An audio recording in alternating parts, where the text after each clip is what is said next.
ఈ భూమితో చెలగాట మాడినోడు, ఈ భూమి మీద ఆధిపత్యం చెలాయించాలనుకున్నాడు.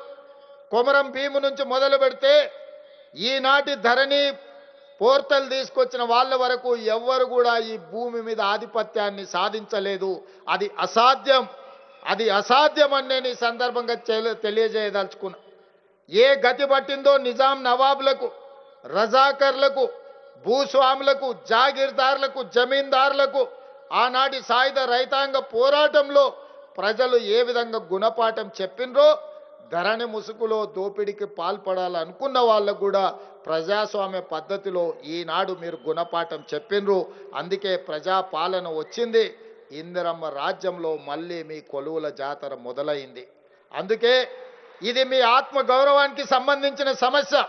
ఇది ఉద్యోగం కాదు, ఇది భావోద్వేగం. మిమ్మల్ని చాలా సమాజం ముందు దోషులుగా నిలబెట్టే విధంగా చిత్రీకరించారు. ఇవాళ వాళ్ళకున్న అధికారాన్ని ఆ రోజు ఉన్న టీవీలు, పేపర్లను అన్నిటిని అడ్డం పెట్టుకొని మీ మీద రోజుల కొద్దీ విష ప్రచారాలు కల్పించి మిమ్మల్ని దోషులుగా తెలంగాణ సమాజం ముందు నిలబెట్టే ప్రయత్నం చేసిండ్రు.